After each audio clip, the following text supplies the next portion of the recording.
My presentation could probably be summed up in maybe 5 or 10 minutes instead of 25 minutes because as you know, there are hundreds of supplements on the market, and there's not a lot of data, at least not in terms of evidence-based data that would convince most very conservative scientists or government officials in terms of efficacy. But I'm going to do my best today to see if there's a few supplements that you should consider besides creatine, caffeine, and protein. So before I start, I want to go over my disclosures. I've been doing supplement research for a long time. I don't think I'm biased, but I probably am. Most people are.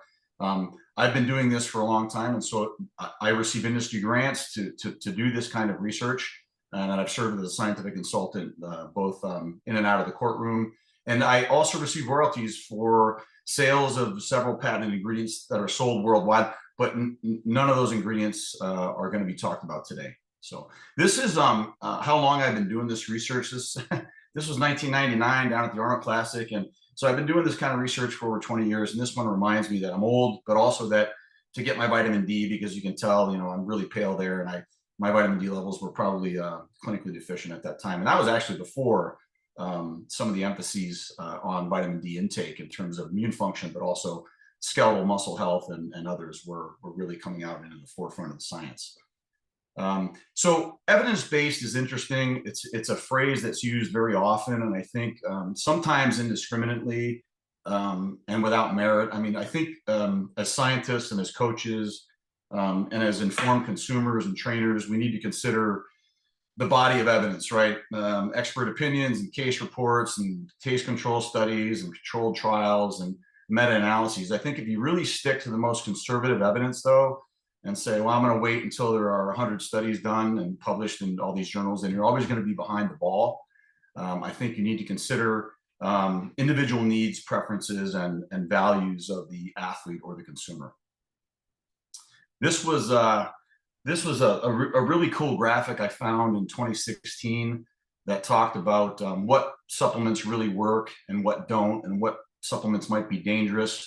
There were three main areas: the endurance performance area, the strength size area, and then the just sort of general health. And so you can see some of the ingredients that are listed there. Aside from creatine, caffeine, and protein, I think most of the evidence that we're going to be talking about today is going to be moderate and emerging. So I would just I want to put that out there as a caveat. So we're not going to have 100+ studies on these ingredients that I'm going to talk about today, like we do with caffeine and creatine and protein. So what's the first one? Well, nitric oxide and beetroot and so on. This is one that I think is pretty. I think most scientists, even conservative ones, would say that nitrate and/or beetroot supplements are definitely something that should be considered as a performance enhancer.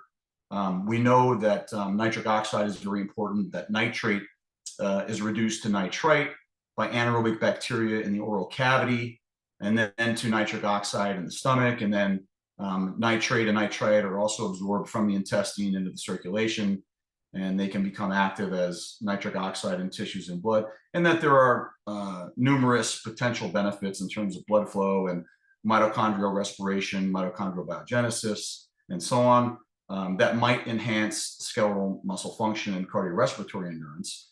And we also know that nitrates are found naturally in green leafy vegetables like spinach and so on, celery, lettuce, cabbage, and beets. I don't like beets. I'm not a beet fan. I've really tried the beetroot thing. It tastes like dirt to me, like ground, earthy. I just can't do it.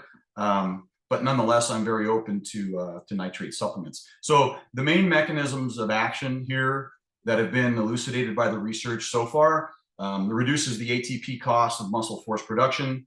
It may increase the efficiency of mitochondrial respiration and increase blood flow to active muscles. There have been a lot of studies done over the last 10 years, largely initiated, again, creatine, beta-alanine, nitrate. It all sort of originated over in the UK and England. So hats off to those scientists.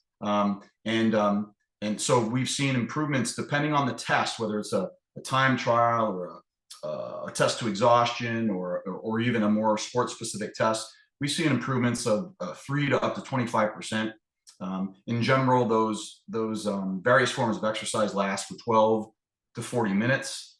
The only downside of nitrate, I guess, is that you need to take this if it's, let's say you are using it as a pre-workout. This is a pre-workout that you need to take 2 to 3 hours prior to training or prior to competing.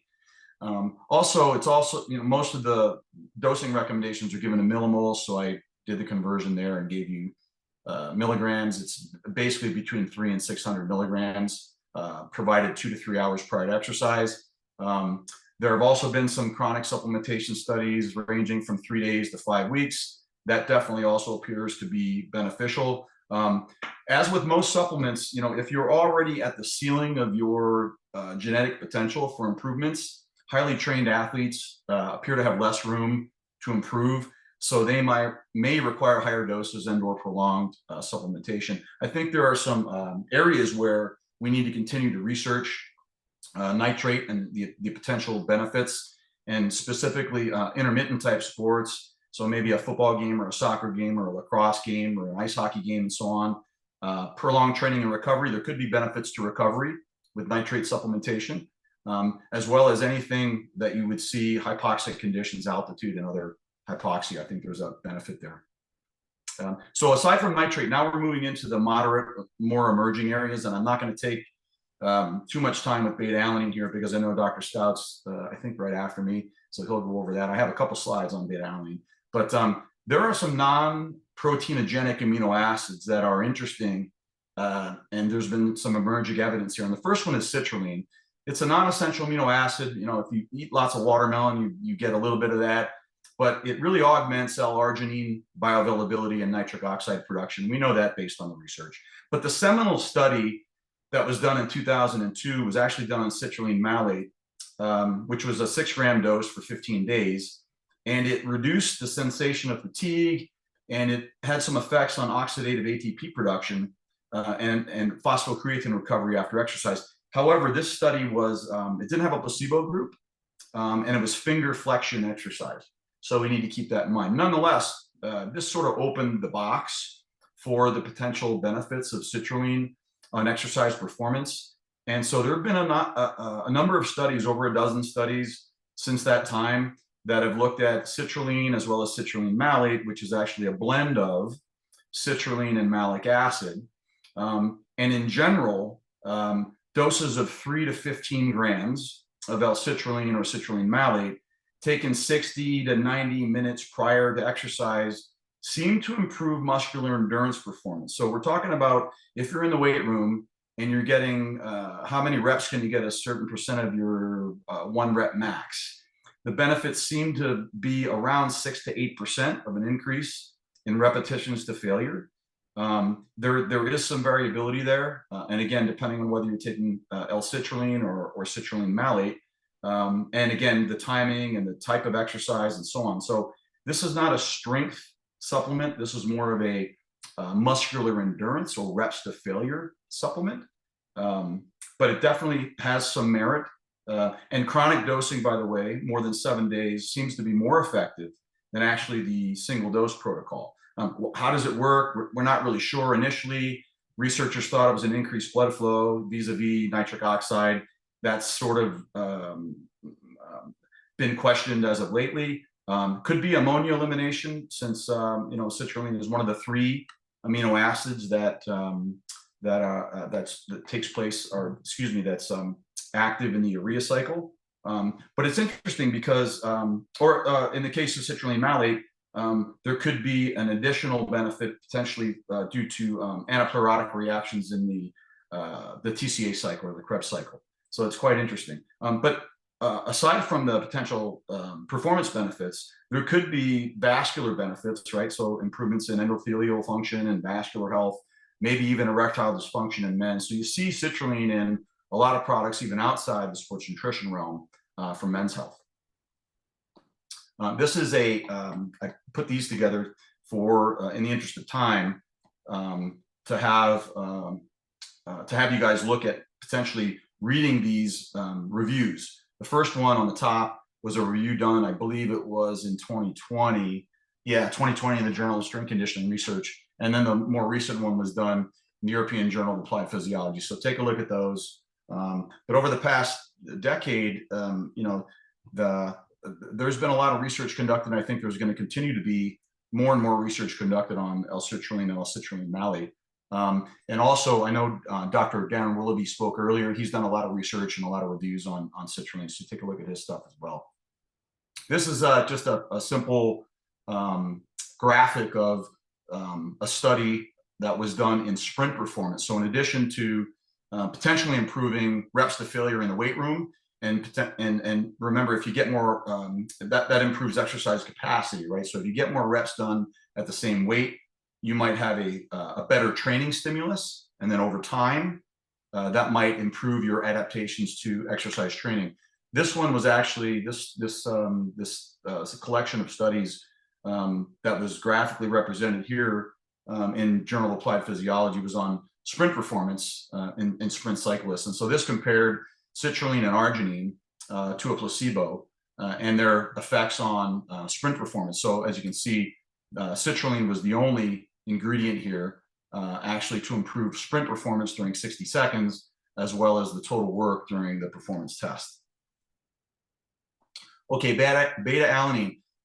This has been around for a long time. I actually have a patent on an ingredient blend that reduces the itchy, tingly paresthesias from beta-alanine supplementation, which some people find very uncomfortable, and other people really get into it. They like it because they think they know it's working, right? They feel like it's working. But this is a non-essential amino acid. You see it everywhere in pre-workout products. The reason you take beta-alanine is to increase skeletal muscle carnosine concentrations, because in muscle, carnosine helps regulate intracellular pH. And we know that the accumulation of hydrogen ions can disrupt the resynthesis of phosphorylcreatine and sort of inhibit glycolysis and help promote fatigue. So where the rubber meets the road is, can it improve performance, and if so, how much? So I'm going to leave, again, a lot of the details of beta-alanine to my colleague, Dr. Jeff Stout.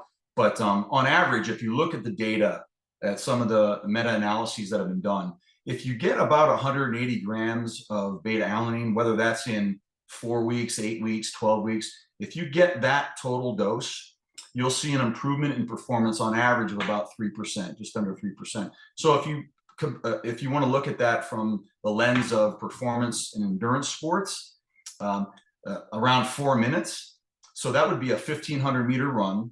The performance time would be improved by about 6 seconds. That improvement would be sufficient to move the last place finalist in the men's 1,500-meter at the Beijing Olympic Games to a bronze medal position. And that's pretty substantial, right? This is a slide of a meta-analysis that was done fairly recently that looked at beta-alanine. And again, the duration is important here, because depending on which study or meta-analysis you read, there's definitely an ergogenic effect. The effects, the exercise duration is the greatest factor. So 1 to 4 minutes seems to be the sweet spot. Some studies say a little bit less than that. Some studies say a little bit more than that. But the effect sizes are clearly, again, for exercise capacity rather than performance. So beta-alanine is a supplement that allows you to do more within each training session, and then potentially have greater adaptations over time. In trained individuals, just like a lot of other supplements, there are smaller effects than on non-trained individuals. And I'm not even going to mention, other than this last part about sodium bicarbonate, because I don't want to steal any of Dr. Stout's thunder. I think there's some synergy there. Switching gears, betaine. Betaine is I'm excited about this one. Believe me, the data have been accumulating for about 10 years now. I can't believe it, but it's an osmolyte that accumulates in most tissues. It's largely responsible for cell volume regulation, but it also has potential effects on stabilizing native protein structures and preventing degradation. It's a methyl donor in the process of transmethylating homocysteine to methionine. Now, the studies that have been done over the last 10 years in general have demonstrated that supplementation with 2.5 grams of betaine can improve resistance training performance and potentially improve body composition. So this is very interesting. Mechanisms of action, these are all to be determined, but based on some of the data so far, there's a stimulation of lipolysis and an inhibition of lipogenic genes and enzymes. There's some IGF-1 release and insulin receptor signaling potential mechanisms, potentially a reduction in pro-inflammatory cytokines, and an increase in the phosphorylation of proteins in the AKT-mTOR pathway. This is a slide that I put together years ago. In fact, this was 2014 when Jason Kolwa published this study, and actually it was a dissertation, I believe, or a series of studies where they this was actually only 1.25 grams of betaine for 2 weeks, resulted in an increase in growth hormone, insulin-like growth factor, and a decrease in cortisol, along with an increase in muscle protein kinase levels. That finding was really interesting because it suggested that betaine may have positive effects both on anabolic signaling as well as body composition. And so I would suggest for anybody interested in betaine to read this. It's actually a book chapter, but I was able to pull it up on Sci-Hub. Am I allowed to say that, Joey? Is that legal? Whatever. Yeah. So I was able to pull it up on Sci-Hub and get the full text. And this is a very good overview of betaine supplementation on sports performance and body comp. So take a look at that. It's very good. First author is Jason, Kolwa, and Dan Newmeyer, who's a good friend of mine. So it's a good read. I just got to talk about taurine. I'm a fan. I think taurine is an underutilized dietary supplement that has both potential benefits in not only aerobic but anaerobic exercise, but as well as overall health and wellness. It's good for the immune function. It's good for the heart. It's good for anti-aging, and it may actually improve performance. So this review that was authored by, and this is a JISSN Pub just a couple of years ago, examined the impact and application of taurine on anaerobic and aerobic performance, muscle damage and soreness, and recovery in humans. Taurine has been proposed as an ergogenic supplement due to its abundance in skeletal muscle and its roles in various physiology, including energy metabolism, oxidative stress, and inflammation. A combination of factors probably explains, like anything, there's probably not just one mechanism of action, there's probably multiple mechanisms of action here. But I use taurine daily, actually, and I use 2 to 3 grams a day, about 60 to 90 minutes prior to exercise performance. So keep an eye on taurine. I think this is going to turn some heads in the next few years. So as I finish here, I'm not sure how many of the attendees today are coaches, are trainers, if they're scientists, whatever. But from a science perspective, on the left, if we do a study and we have, let's see how many lines I counted these, 12 lines, or no, 12, 13, 17 lines on the left, and 12 of the lines are deflecting in the upward in the upward direction. 1 stays the same, it's sort of flat lines, and 4 go down. You would say, well, in general, the scientists would say there's a likely positive effect of this dietary supplement or this intervention, right? On a coach, on the other hand, let's say this coach uses the same dietary supplement on 4 athletes, and athlete A and B improve, athlete C does not change at all, and athlete D actually reduces their performance. The conclusion of the coach would be, well, I'm going to use it for athletes A and B, but I'm not going to use it for C and D. So I guess the point here is scientists and coaches have different sort of points of view. They view science through different lenses. And so it's difficult to make accurate predictions of an individual's change, right? Should you use it, or should I use it, or should Joey use it?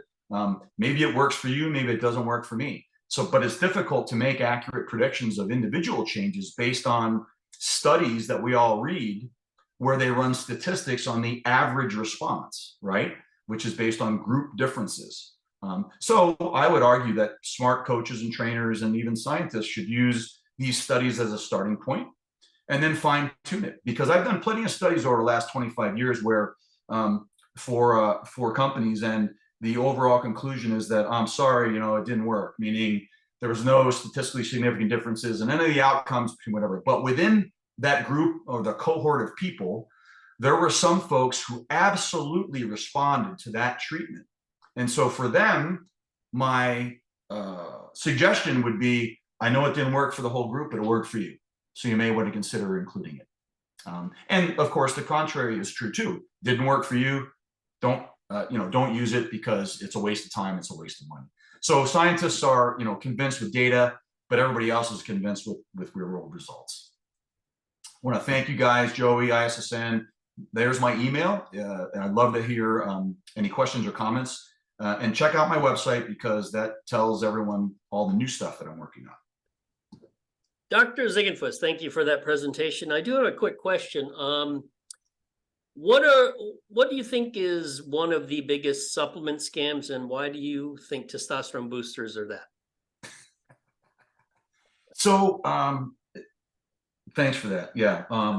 Testosterone boosters are interesting. There are a couple on the market that actually have data that show they can cause a statistically significant increase in basal testosterone levels. Unfortunately, some of those earlier studies used men who were hypogonadal to begin with, so it's easy to show a benefit in those guys. And the other thing is that in order to see a phenotypic change in any sort of performance or visual body composition or so on, you really need to go beyond a 20%, 30%, 50% increase in testosterone. I mean, if you're at 300 and you go to 400 nanograms per deciliter, do you really think that's going to make a difference? Probably not. And so if you do the calculation percentage-wise, you can see that now cognitively it might make a difference. So there's the caveat, right? I mean, cognitively, I think small increases in potentially testosterone might be interesting. But from a performance standpoint and a phenotypic body comp standpoint, I have a hard time with that category in general. And I don't know what Dr. Willoughby said about SARMs, but I'm guessing it wasn't all that great.